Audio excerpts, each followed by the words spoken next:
Bismillahirrahmanirrahim. Assalamualaikum warahmatullahi wabarakatuh.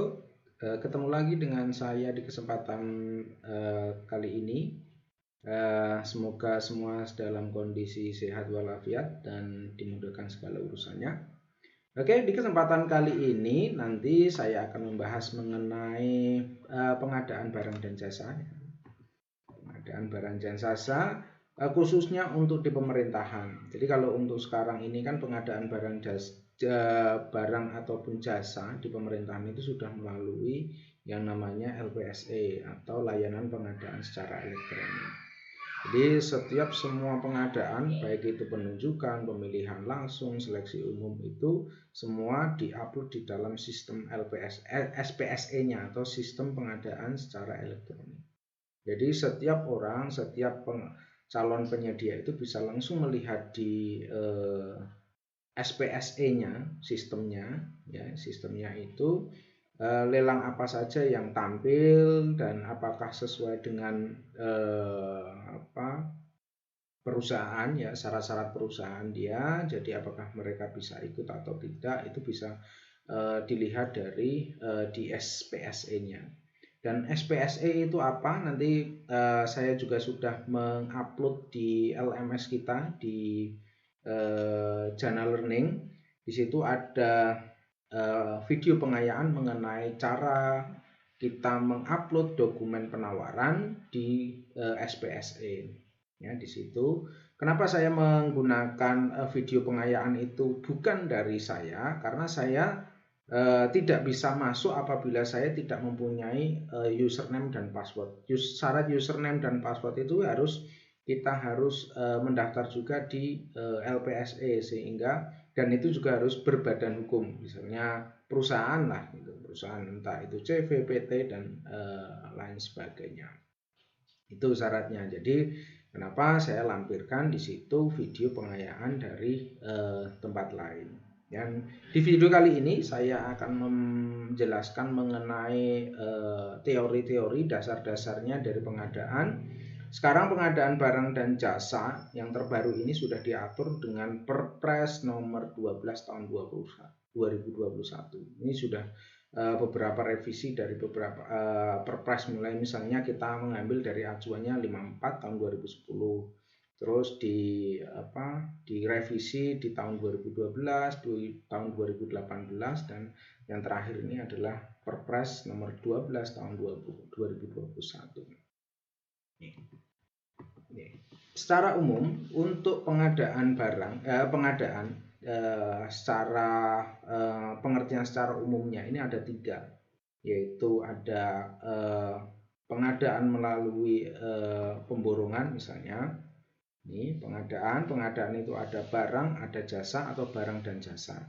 Pengadaan barang itu berarti kita hanya mensuplai barang saja. Kalau pengadaan jasa itu biasanya seperti konsultan gitu. Konsultan perencana, konsultan pengawas, itu adalah pengadaan.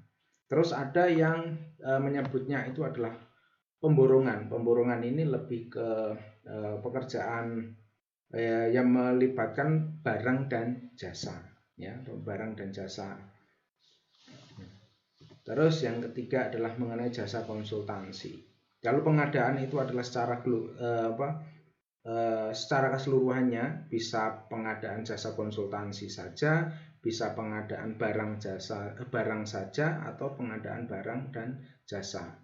Itu, ya, ini adalah pengertian secara umumnya. Kalau berdasarkan Perpres nomor 12 tahun 2021 itu hanya ada 2, yaitu dananya bersumber dari mana, apakah APBN atau APBD, dan penyedia jasanya nanti lebih spesifik apakah itu penyedia jasa kontraktor atau konsultan.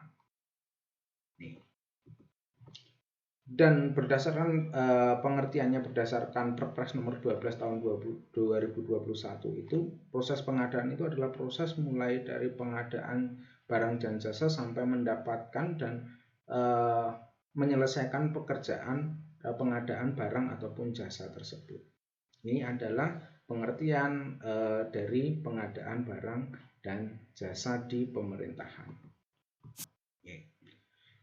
Secara umum, jadi pengadaan ini meliputi kegiatan pengadaan kebutuhan barang atau jasa melalui salah satu dari 3 pendekatan, yaitu kita buat sendiri ya, swakelola, atau hanya membeli barangnya saja ya, atau membeli jasanya saja, ataupun menyewa. Ini. Terus untuk pembelian, ini kegiatan pengadaan kebutuhan barang jasa hanya melalui pembelian saja. Jadi hanya pengadaan misalnya pembelian ATK, pembelian material habis pakai dan lain sebagainya. Ini sudah saya jelaskan di awal bahwa untuk pengadaan itu berdasarkan Perpres nomor 12 tahun 2021, di mana pengadaan barang dan jasa adalah proses mendapatkan penyedia dan mengadakan pengadaan barang dan jasa mulai dari perencanaan sampai dengan terselesainya pengadaan tersebut. Nih. Prosedur penyusunan rencana umum pengadaan dan persiapan pelaksanaan pengadaan barang atau jasa yang dihasilkan yang menghasilkan dokumen rencana umum pengadaan dan dokumen pengadaan barang atau jasa. Perpres nomor 12 tahun 2021 ini juga bisa kalian lihat di LMS-nya ya. Bisa kalian lihat di LMS-nya, sudah saya cantumkan isi dari Perpres nomor 12 tahun 2021. Di bab 3 pasal 8 ayat 1 menyatakan bahwa pengguna anggaran PA ini memiliki tugas dan wewenang menetapkan rencana umum pengadaannya dan mengumumkan secara luas rencana umum pengadaan paling kurang di website di kementerian, lembaga, daerah, dan instansi atau instansi. Serta pada pasal 17 ayat 2 bahwa unit layanan pengadaan atau pejabat pengadaan atau sekarang berdasarkan Perpres nomor 12 2021 itu ada yang namanya agen pengadaan. Ya, independen. Jadi di luar lingkupnya bukan orang pemerintahan, tapi adalah ada agen di luar dari pemerintahan yang dia juga menjual jasa untuk mendapatkan penyedia jasa gitu ya, itu kita sebut dengan agen pengadaan.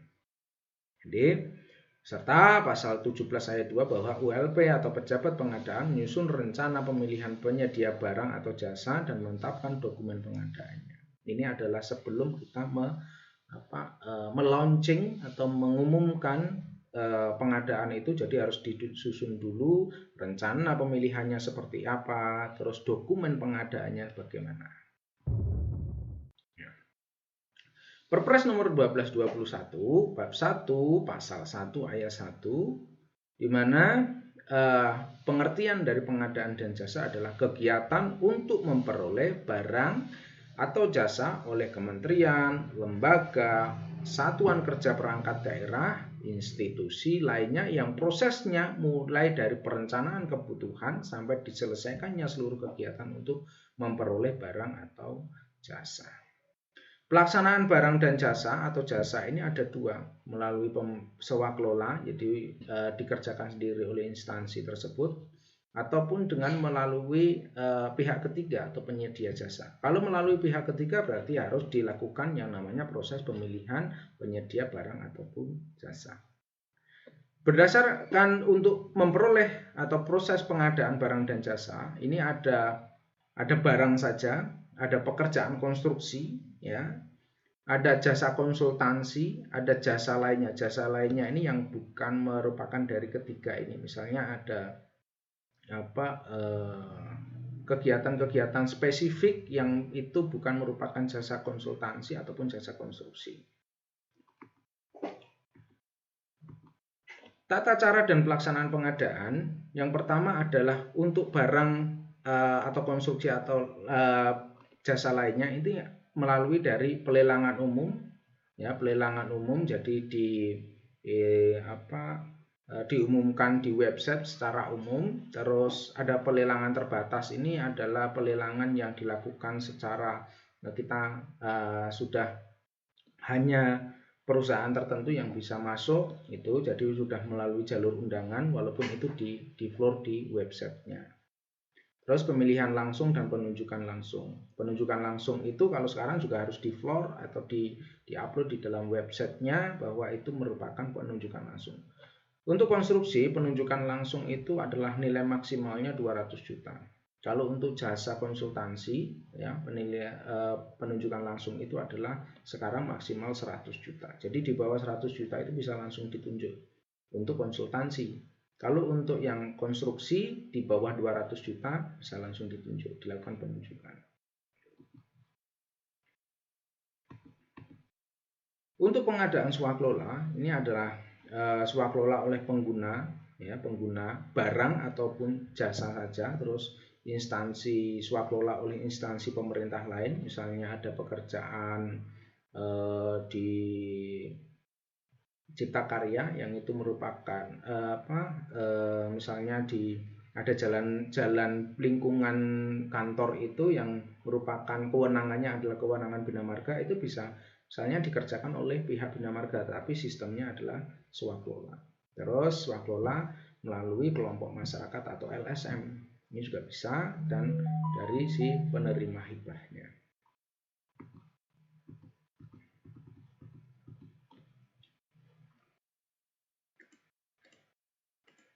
Untuk siklus pengadaan, ya, pengadaan dan tahapannya, ini misalnya mulai dari perencanaan, merencanakan apa nanti yang akan dilakukan pengadaan, apakah itu barang atau jasa. Terus dilakukan pemrograman, ini programnya nanti proses pemilihannya seperti apa dan sistemnya bagaimana, metodenya seperti apa. Ini nanti diprogramkan dulu ya sebelum nanti ini masuk ke dalam websitenya. Terus dianggarkan bahwa anggaran untuk pengadaannya, jadi untuk pengadaannya ataupun untuk memperoleh pekerjaan tersebut anggarannya berapa, ini ditentukan dulu. Ya, biasanya melalui tahapan perencanaan. Kalau untuk jasa konstruksi ya dan jasa konsultansi itu biasanya sudah ada billing rate-nya dari pemerintah dan mereka keperluannya apa ini disusun oleh panitia pengadaan untuk penganggaran tersebut. Terus masuk ke pemilihan penyedia. Ini adalah sudah mulai proses lelangnya. Kalau di proses pemilihan penyedia ini adalah proses lelangnya atau proses penunjukan penyedianya. Terus sudah mendapatkan penyedia, masuk ke kontrak dan pembayaran. Sistem pembayarannya apakah menggunakan uang muka atau tidak. Terus sistemnya termin atau dibayar terakhir. Ini dicantumkan di dalam kontraknya. Dan di dalam kontrak itu juga menyebutkan, mencantumkan syarat-syarat umum dan syarat-syarat khusus. Ya, syarat-syarat umum itu ya hanya pengertian secara umum seperti yang ada di dalam Perpres itu, tapi yang untuk syarat-syarat khusus itu mengatur mengenai bagaimana pelaporannya, terus bagaimana untuk pembayarannya dan bagaimana sanksi apabila ini terjadi keterlambatan, ini diatur dalam syarat-syarat khusus. Terus selesai proses pengadaan, selesai misalnya proses konstruksinya selesai, berarti masuk ke penyerahan pekerjaan. Penyerahan pekerjaan ini dilakukan dalam 2 tahap. Ya, yang pertama adalah PHO. Ya, PHO itu adalah penyerahan pertama, di mana apabila pekerjaan konstruksi itu sudah selesai 100%, diserahkan kepada pengguna jasa. Ya, tetapi penyedia jasa ini masih punya tanggungan bahwa dia harus memelihara pekerjaan konstruksinya atau pekerjaan atau konsultansinya itu dalam jangka waktu tertentu. Biasanya ditentukan antara 3 sampai dengan 6 bulan atau 90 hari atau sampai dengan 180 hari kalender. Ini ya.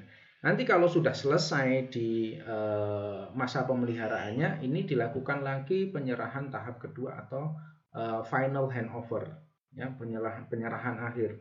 Penyerahan akhir ini artinya segala sesuatu yang terkait dengan pemeliharaan pekerjaan itu, ya, itu nanti menjadi tanggung jawab pengguna jasa, sudah menjadi tanggung jawab pengguna jasa.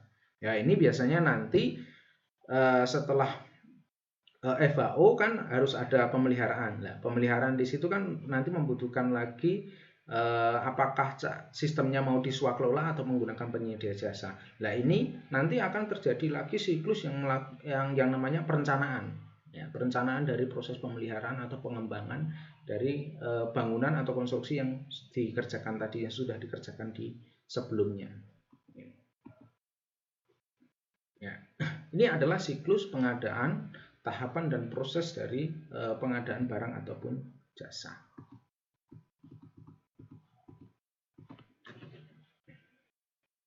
Oke, ini saya masih menggunakan Perpres nomor 54 tahun 2010 ya.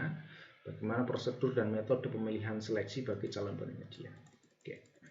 Untuk pemilihan penyedia, ini apakah penyedia itu hanya mensuplai atau mengadakan barang saja, atau dia pemborongan itu berarti barang dan jasa ataupun barang lainnya ya. Ini untuk seleksi ya, untuk seleksi umum ini ada konsultasi, seleksi terbatas dan langsung, dan penunjukan langsung. Ini nanti akan saya bahas di materi tersendiri terkait dengan seleksi umum ya, dengan seleksi dan pemilihan ini, metode-metode ini di materi yang lebih detail lagi.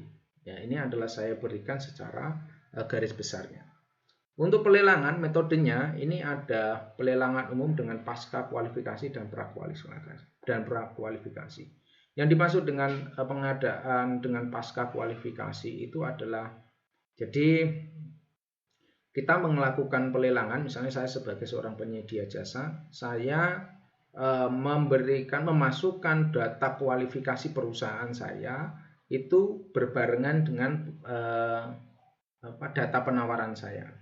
Jadi pengecekan dari data kualifikasi apakah perusahaan itu sebenarnya masuk dalam grid pengadaan ini atau tidak, itu dilakukan setelah penawaran dan data kualifikasi itu dimasukkan semua.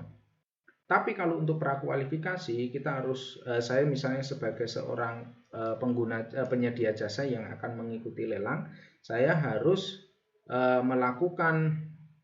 memasukkan data kualifikasi perusahaan saya dulu. Setelah itu nanti dinilai oleh ULP atau pejabat pengadaan, apakah kualifikasi perusahaan saya masuk dalam grid yang ditentukan di seleksi ini tidak, pemilihan penyedia jasa ini tidak.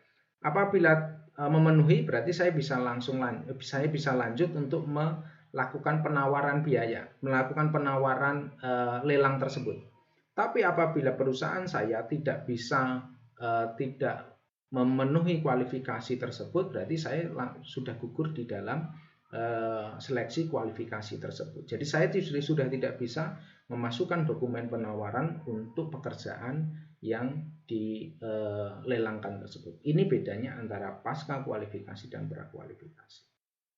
Ya, ini metode saya jelaskan secara garis besar dulu, nanti akan saya bahas juga secara mendetail di sesi yang lainnya.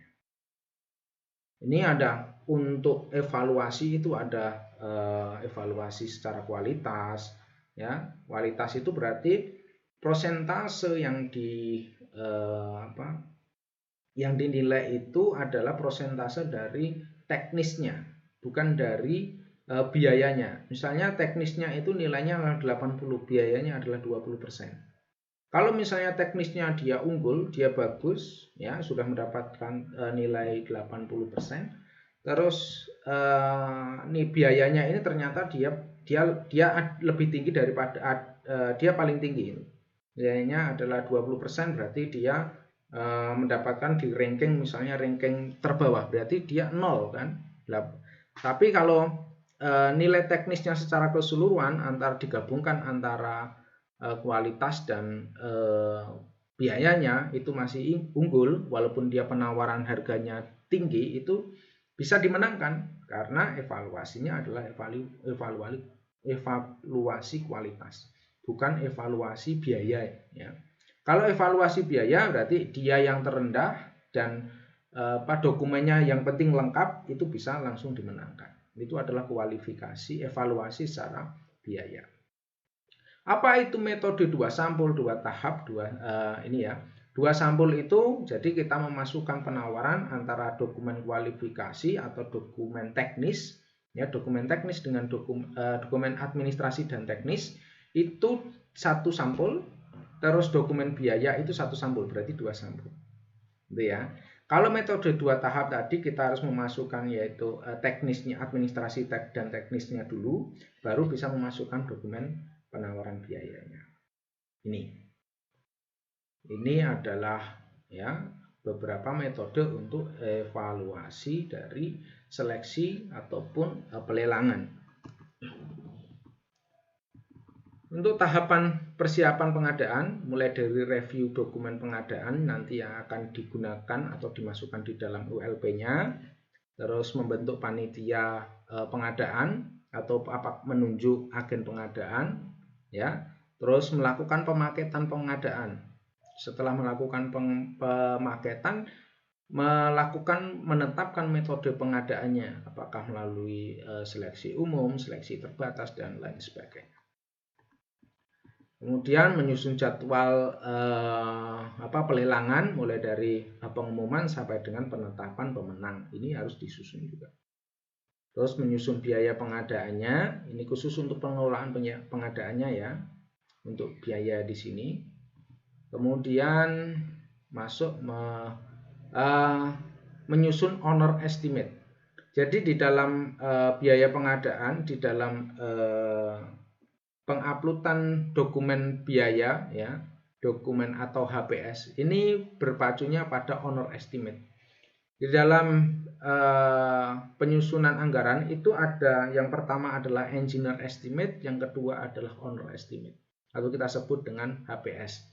Engineer estimate itu adalah anggaran biaya dari proses perencanaan yang disusun oleh perencana. Kalau untuk honor estimate itu adalah anggaran biaya yang sudah disusun berdasarkan harga yang ditentukan oleh pengguna jasa. Ini disebut dengan honor estimate atau HPS. Terus menyusun dokumen pengadaannya secara lengkap dan melakukan proses pengadaannya apakah melalui pasca kualifikasi atau prakualifikasi. Ini biasanya pemilihan metode secara pasca atau pra ini dipengaruhi juga jumlah biaya. Misalnya kalau untuk jasa konsultansi di atas 200 juta itu harus dilakukan dengan cara prakualifikasi. Kalau di bawah 200, antara 100 sampai 200 juta itu bisa pasca kualifikasi.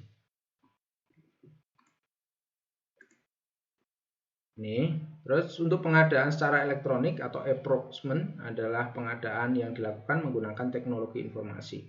Sekarang semuanya sudah menggunakan SPSE, ya, sistem pengadaan dan sistem pengadaan secara elektronik.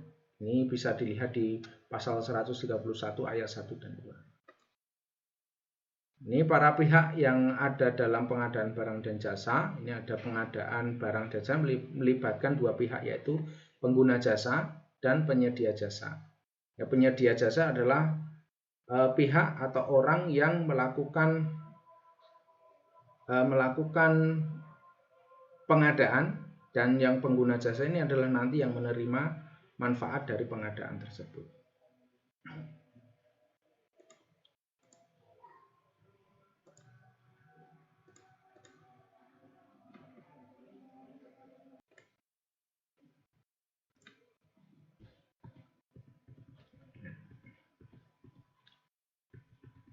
Ini adalah garis koordinasi dari atau pejabat-pejabat atau pihak-pihak yang nanti bertanggung jawab di dalam proses pengadaan. Ada pengguna anggaran atau pengguna anggaran untuk barang ataupun jasa.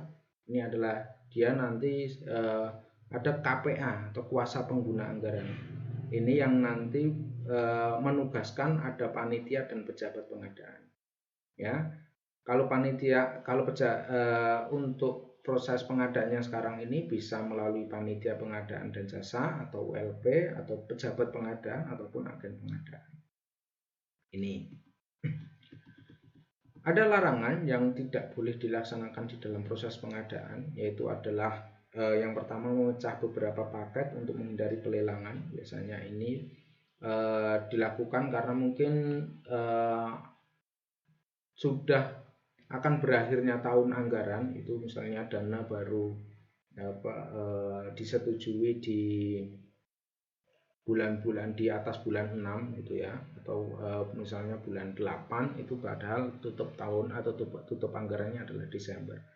Itu karena mungkin pekerjaannya juga banyak besar, yang kemungkinan apabila dikerjakan oleh satu pengguna jasa, penyedia jasa juga akan susah untuk direalisasikan. Ini mungkin satu alasan, tapi sebenarnya itu tidak boleh, karena ini bisa saja disiasati dengan cara memilih calon penyedia yang memang benar-benar berkompeten. Terus atau memusatkan beberapa kegiatan tersebar di beberapa daerah menurut sifat dan tingkat efisiensinya, sehingga efisiensinya seharusnya dilakukan di daerah ini. Jadi seharusnya pekerjaan itu dilakukan oleh pemerintah daerah tapi dihandle oleh pemerintah pusat. Ini tidak diperkenankan juga. Menyatukan, menggabungkan beberapa pekerjaan besar nilainya untuk usaha kecil. Besaran nilainya yang untuk usaha kecil termasuk koperasi menjadi paket pekerjaan untuk usaha menengah atau besar. Jadi memecah juga tidak boleh, menggabungkan juga apabila itu memang sebenarnya merupakan pekerjaan yang diperuntukkan untuk usaha kecil.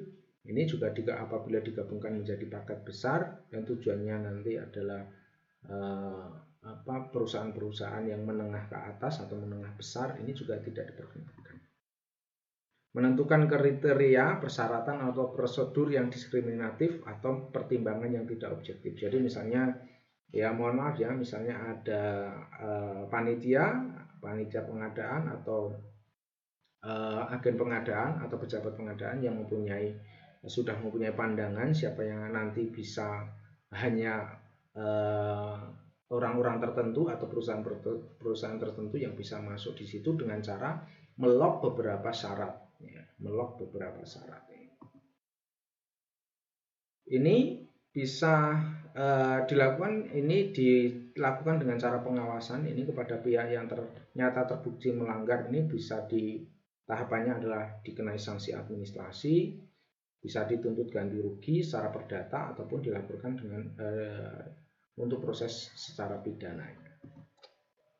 Untuk tahapan pengadaan barang atau jasa, ini sebenarnya sudah tadi saya jelaskan di alurnya tadi ya, mulai dari perencanaan, pembentukan panitia lelang, penyusunan dokumen lelang, pengumuman pelelangan, terus pendaftaran lelang. Pengumuman pelelangan itu adalah paket lelangnya diumumkan, terus proses pendaftaran, penyedia jasa bisa melakukan pendaftaran itu sampai jangka waktu berapa hari gitu. Terus melakukan proses prakualifikasi perusahaan. Jadi dilihat dulu data kualifikasi perusahaannya, dinilai dulu, di-grade dulu gitu. Terus melakukan unwishing atau penjelasan lelang apabila ada data-data yang mungkin tidak sinkron. Kalau di perusahaan konstruksi itu ada kan datanya mulai ada gambar gambar BQ atau bill of quantity, spesifikasi teknis ya. Ketiganya ini apabila mungkin ada yang tidak sinkron, ini bisa dijelaskan atau ada pertanyaan dari calon penyedia jasa yang sudah mendaftarkan pelelangan tersebut, bisa dijelaskan pada proses unwishing ini. Terus pengumuman calon pemenang. Setelah dilakukan pengumuman calon pemenang, nanti ada yang namanya sanggahan. Ini sanggahannya adalah proses apabila ada peserta lain yang mungkin keberatan terhadap dari hasil pengumuman lelang tersebut. Terus apabila tidak ada yang menyanggah, ini bisa jangka waktunya ini sudah selesai masa sanggah, ini sudah bisa langsung dilakukan penunjukan pemenang lelang. Terus penandatanganan kontrak dan melakukan pengadaan barang ataupun jasa. Ini gambaran secara ringkasnya ya untuk proses pengadaan secara LPSE atau SPSE, sistem pengadaan secara elektronik. Kalian nanti untuk lebih jelasnya bisa dilihat dari video yang saya sampaikan di dalam LMS ini. Ini sampai akhir. Ini saya masih menggunakan yang untuk SPSE yang versi 4.3. Tuh. Jadi yang tahap awal adalah kita masuk dulu, kita tujuannya ke LPSE yang mana, apakah provinsi atau kabupaten. Itu kalau provinsi kalian teman-teman juga harus masuknya ke LPSE yang provinsi. Kalau mau ke kabupaten, misalnya kalau di Jogja ada Sleman, Kota, Kabupaten Bantul, Kulon Progo, kalian juga harus teman-teman juga harus masuk di situ di masing-masing LPSE-nya, karena ini punya masing-masing kabupaten juga punya LPSE sendiri, provinsi punya LPSE sendiri, kementerian punya LPSE sendiri. Ini harus tahu dulu tujuan kita mau kemana. Ini ya. Setelah itu lakukan login ya. Karena saya tidak mempunyai akun maka saya tidak bisa login itu. Setelah nanti login, kalian memasukkan username dan passwordnya di sini, dan harus dicentang bahwa teman-teman mau menjadi sebagai apa. Apabila menjadi penyedia, di bagian penyedia ini harus dicentang dulu, masukkan user ID password baru bisa login. Itu ya. Terus nanti akan keluar nih, ya akan keluar daftar-daftar lelang. Kalau ini yang sudah selesai. Ini kalau kalian mau lihat, teman-teman mau lihat paket yang baru yang akan dilelangkan, bisa dilihat di paket baru. Ini, ya misalnya mau mengikuti paket yang untuk jasa konsul pengawasan ya, pengawasan rekonstruksi pengamanan jembatan dukungan ini di Bantul itu, tapi di handle oleh pemerintah provinsi, pemerintah daerah provinsi. Ini kalian klik di situ di bagian yang saya beri tanda ini. Ya, kalau setelah itu nanti akan muncul di sini. Ini ada pengumuman, ada jadwal lelangnya. Kalian bisa memasukkan lelang itu kapan, selesainya memasukkan, terakhir memasukkan dokumen penawaran atau kualifikasi itu hari apa, pengumumannya hari apa bisa dilihat di tahap tender saat ini di sini. Ya, apabila kalian sudah mengklik paling bawah ini, nanti di scroll ini ada yang namanya setuju dan ikut untuk tender tersebut.